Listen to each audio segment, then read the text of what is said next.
5 subject இப்போ நம்மளுக்கு கொடுக்குறாங்க. 3 சப்ஜெக்ட் வந்து ஃபெயில் ஆயிட்டு 2 சப்ஜெக்ட் வந்து பாஸ் ஆனா அந்த ஃபெயில் ஆனதா எல்லாம் சொல்றாங்க. ஒரு கிணறு இருக்கு, தாண்டுற 5 சப்ஜெக்ட்ங்கிறது தாண்டி வருது. நான் 3/4 கிணறு தாண்டிட்டேன்னா தண்ணியில் விழுந்துட்டேனா? நீ ஜெயிக்கணும் அப்படின்னு சொன்னா 3/4 கிணறுலாம் தாண்ட முடியாது, முழு கிணற தாண்டணும். இன்னொரு விஷயம் என்னன்னா, கோல் கீப்பர் தெரியுமா உனக்கு? ஃபுட்பால் தெரியுமா?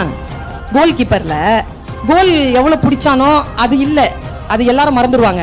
அவன் எந்த கோலை தவற விட்டானோ இந்த உலகம் அதை தான் பேசிக்கிட்டே இருக்கும். படிச்சிருவியோ அப்படின்னு கேட்கிற புத்தகத்தை ஐயோ என்னால படிக்க முடியாதுன்னு புத்தகத்தை மூடிட்டேன்னா புத்தகம் ஜெயிக்குது. ஏய் படிக்கிறோம் பார் உன்னன்ட்டு படிச்சு ஜெயிச்சிட்டேனா புத்தகத்தை நீ ஜெயிக்கிறாய். என் குழந்தையே, உன்னை ஜெயிக்கும் புத்தகம் இன்னும் இந்த பூமியில் வரவே இல்லை என்று நம்பு.